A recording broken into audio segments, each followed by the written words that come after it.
एकादशस्कन्धः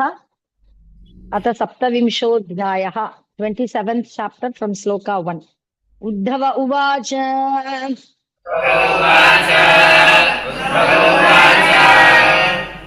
क्रियायोगं समाचक्ष्व भवदाराधनं प्रभो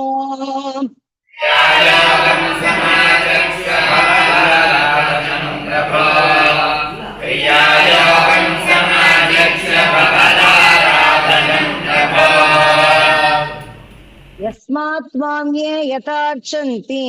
सात्वता सात्वतर्षभ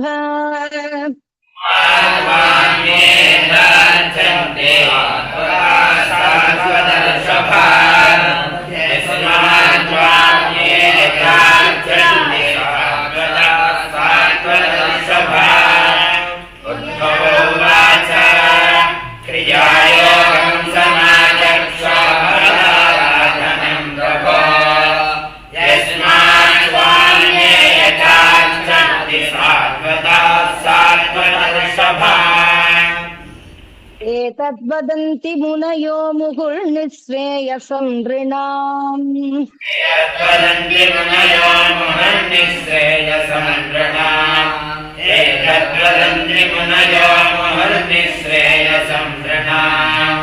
नारदो भगवान् व्यास आचार्यो गिरसस्तुतः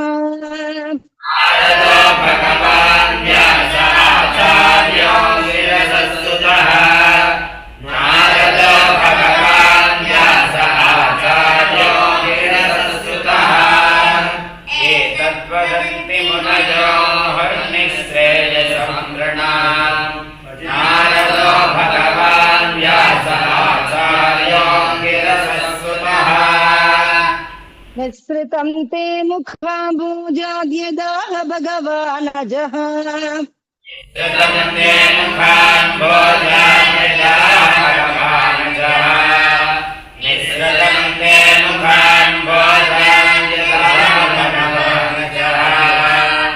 पुत्रेभ्यो भृगुपुत्रेभ्यो देव्यै च भगवान् भवः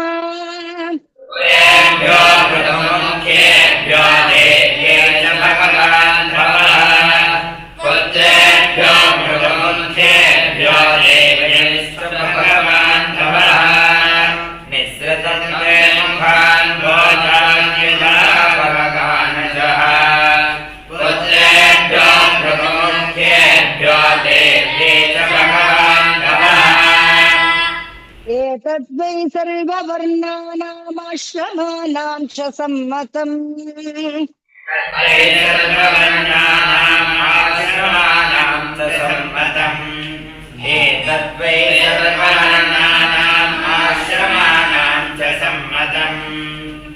श्रेयसामुत्तमं मन्ये स्त्रीशूद्राणां च मानद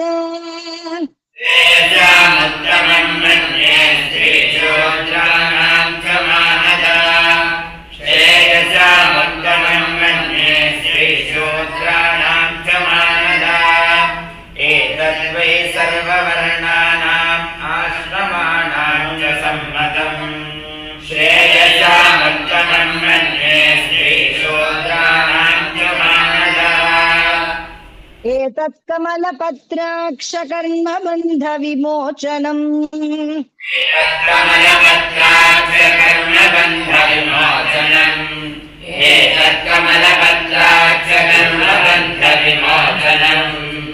भक्ताय चानुरक्ताय ब्रूहि विश्वेश्वरेश्वर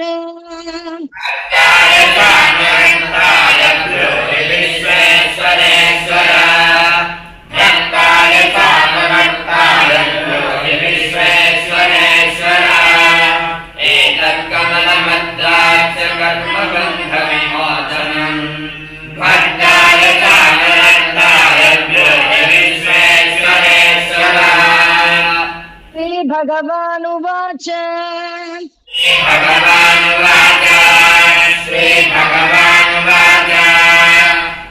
न ह्यन्तोऽनन्तपारस्य कर्मकाण्डस्य चोद्धव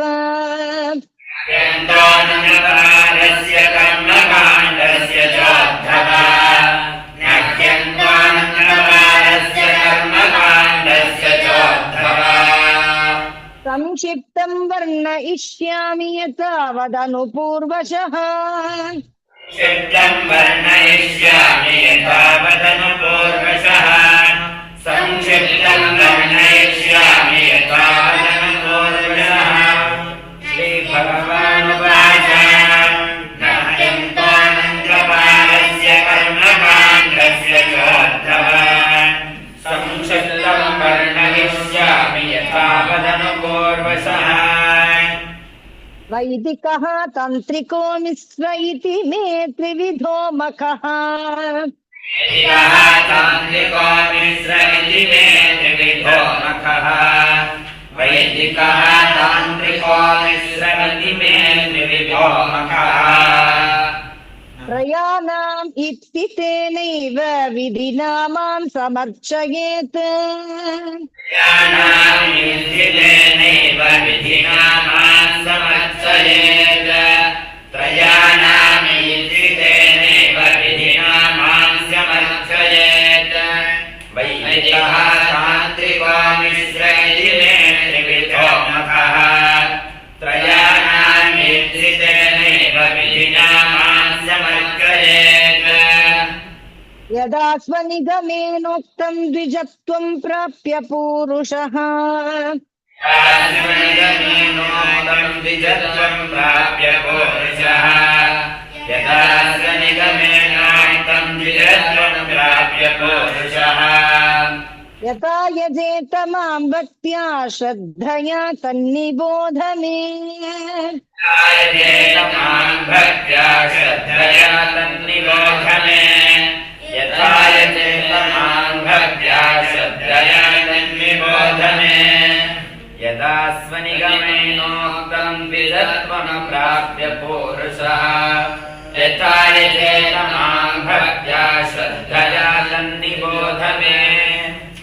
अर्चायां तण्डिलेऽग्नौ वा सूर्ये वाप्सु हृदि द्विजे अर्चायां तण्डिलेऽग्नौ वा सूर्ये वाप्सु हृदि द्विजे अर्चायां तण्डिलेऽग्नौ वा सूर्ये वाप्सु हृदि द्विजे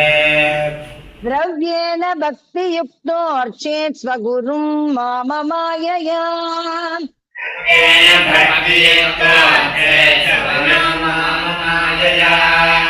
द्रव्येण भक्तियुक्तो अर्चेत् स्वगुरुं माममायया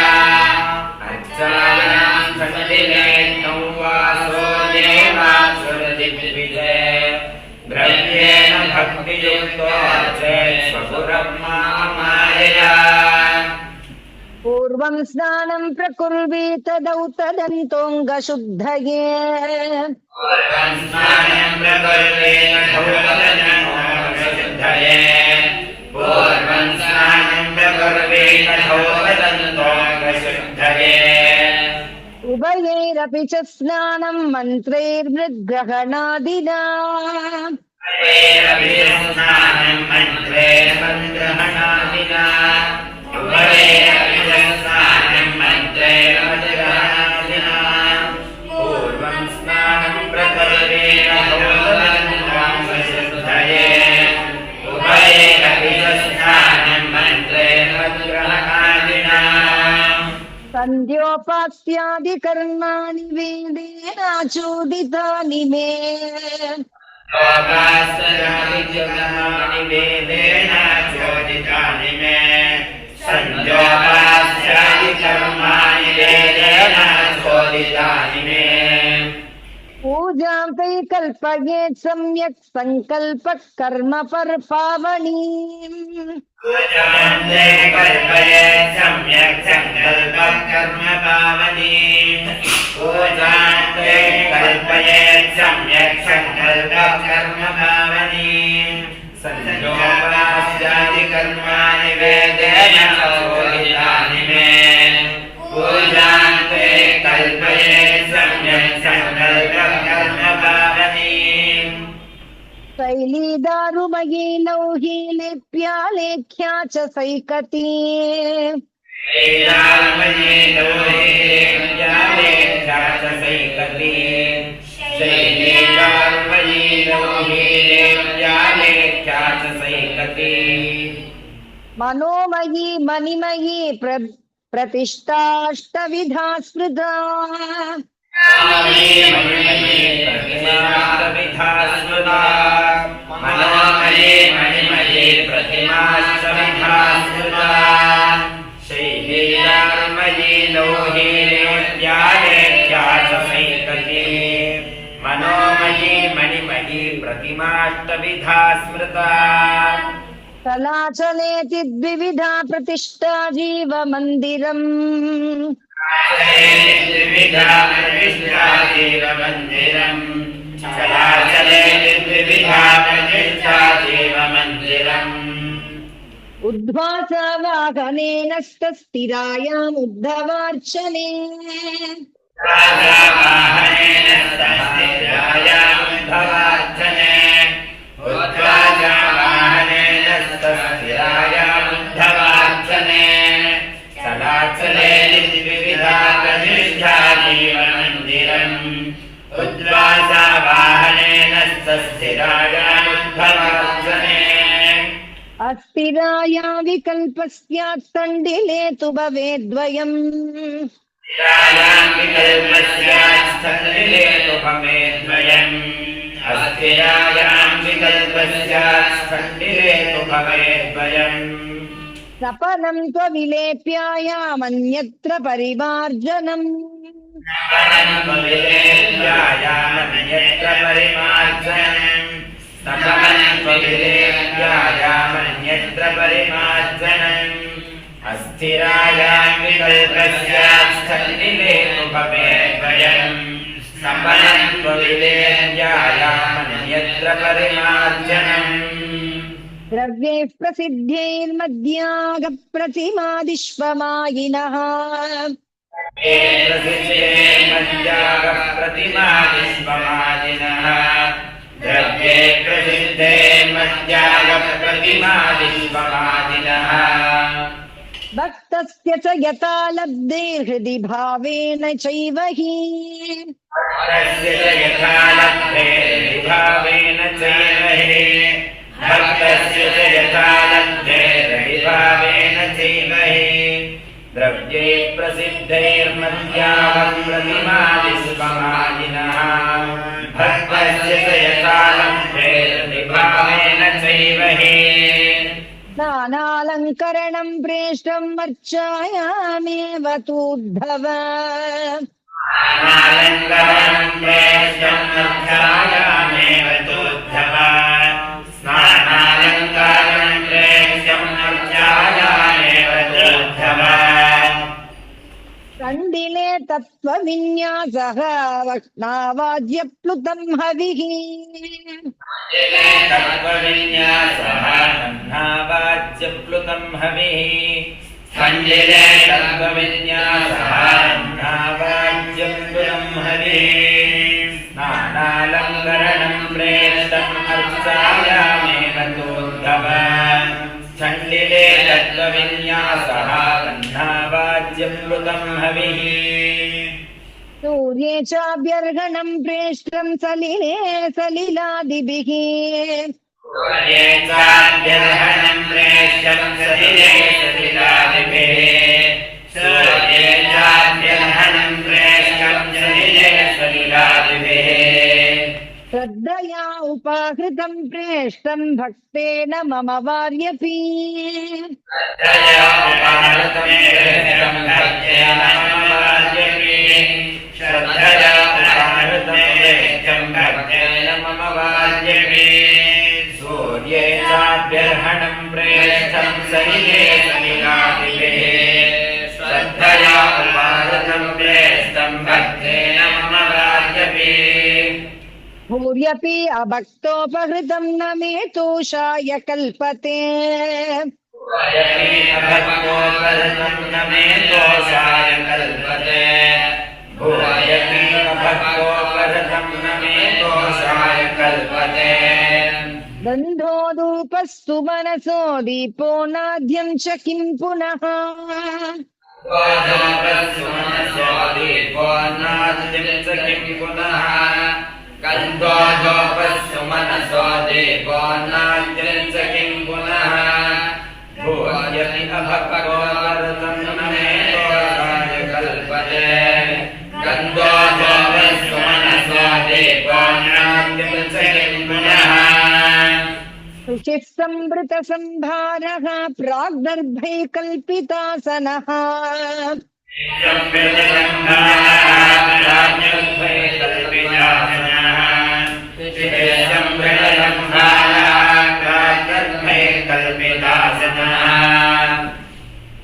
आसीनः प्रागुदग्वार्चेदर्चायामत सम्मुखः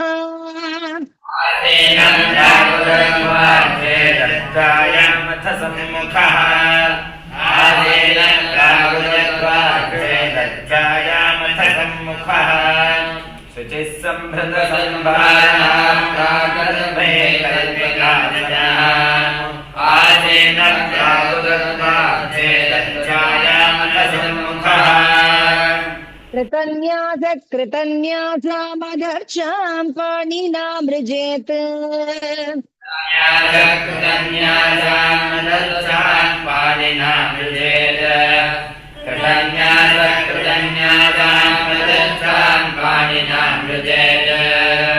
कलशं प्रोक्षणीयं च यदावदुपसाधयेत् प्रोक्षणीयं च यथावदुपसाधयेत् कलशं प्रोक्षणीयं च यथावदुपसाधयेत् कृतन्यासान् पाणिना मृजेत् कलशं प्रोक्षणीयं च यथावदुपसाधयेत् तदद्भिर्देव यजनं द्रव्याणि आत्मानमेव च तदभिर्देवयजनं द्रव्याणि आत्मानमेव च तदभिर्देवयजनं द्रव्याणि आत्मानमेव च प्रोक्ष्यः प्रात्राणि त्रीनद्भिः तैस्ते द्रव्यैश्च साधयेत् प्रोक्ष्यमात्राणि त्रीण्यद्भिः द्रव्यैश्च साधयेत् प्रोक्ष्यमात्राणि त्रीण्यद्भिः साधयेत् तदद्भिर्देव यजनं द्रव्याणि आत्मानमेव च प्रोक्ष्यमात्राणि त्रीण्यद्भिः द्रव्यैश्च साधयेत् पाद्यार्घ्याचमनीयार्थं त्रीणि पात्राणि दैशिकः पाद्यार्घ्याचमनीयार्थं त्रीणि पात्राणि दैशिकः पाद्यार्घ्याचमनीयार्थं त्रीणि पात्राणि दैशिकः हृदाशीर्ष्णातशिकया गायत्र्या च अभिमन्त्रयेत् हृदाशीर्ष्णातशिखया गायत्र्या च अभिमन्त्रयेत् हृदाशीर्ष्णातशिखया गायत्र्या च अभिमन्त्रयेत् पाद्यार्घ्याचमनीयार्थं त्रीणि पात्राणि दैशिकः हृदाशीर्ष्णातशिखया गायत्र्या च अभिमन्त्रयेत् पिण्डे वायुवग्नि संशुद्धे हृत्पद्मस्थापरा मम देवाय अग्नि संशुद्धे हृत्पद्मस्थापरा मम देवाय अग्नि संशुद्धे हृत्पद्मस्थापरा मम अन्वीं जीवकलां ध्यायेत् नादान्ते सिद्धभाविताम् जीवकलां ध्यायेत् नादान्ते सिद्धभाविताम् अन्वीं जीवकलां ध्यायेत् नादान्ते सिद्धभाविताम् पिण्डे वायु अग्नि संशुद्धे पद्मस्थापरा मम अन्वीं जीवकलां ध्यायेत् तयात्मभूतया पिण्डे व्याप्ते सम्पूज्य तन्मयः तयात्मभूतया पिण्डे व्याप्ते सम्पूज्य तन्मयः तयात्मभूतया पिण्डे व्याप्ते सम्पूज्य तन्मयः आवाह्य आवाक्यार्चादिषु स्थाप्य न्यस्ताङ्गं मां प्रपूजयेत् आवाक्यार्चादिषु स्थाप्य न्यस्ताङ्गं मां प्रपूजयेत् आवाक्यार्चादिषु स्थाप्य न्यस्ताङ्गं मां प्रपूजयेत् तयात्मभूतया पिण्डे व्याप्ते सम्भोज्यतन्मयः आवाक्यार्चादिषु स्थाप्य न्यस्ताङ्गं मां प्रपूजयेत् पाद्य उपस्पर्शन अर्हणादीन् उपचारान् प्रकल्पयेत् आद्यापस्पर्श अर्हणादीनुपचारान् प्रकल्पयेत् पाद्यापस्पर्श अर्हणादीनुपचारान् प्रकल्पयेत् धर्मादिभिश्च नवभिः कल्पयित्वा सनं मम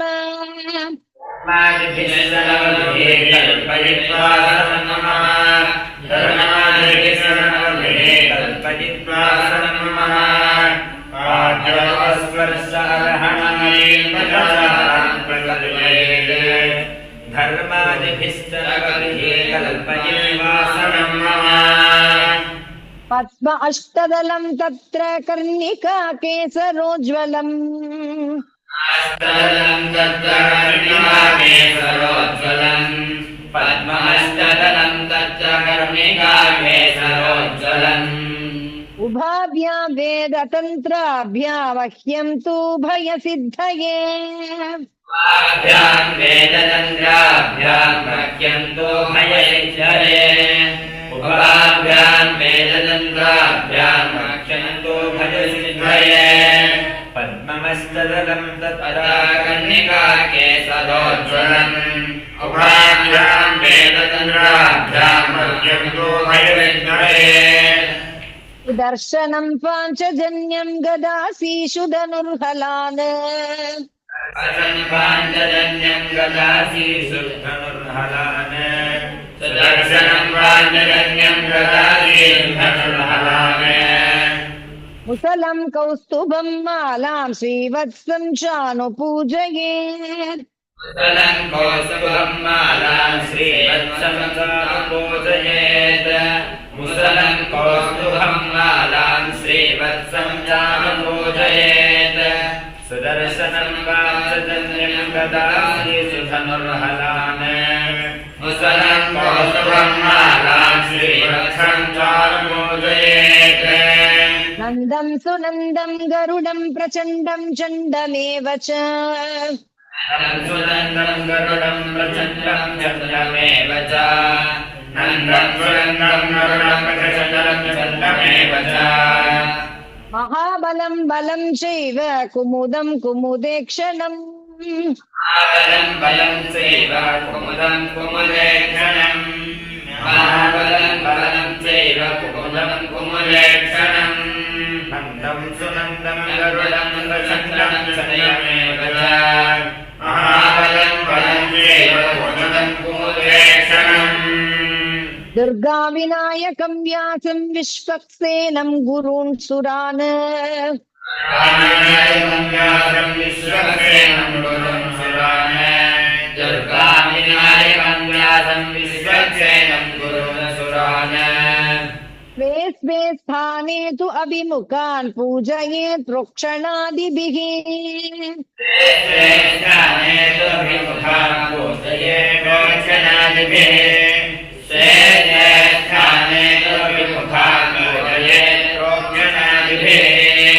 दुर्गाविनायकं व्यासं विश्वक्सेनं गुरून् सुरान्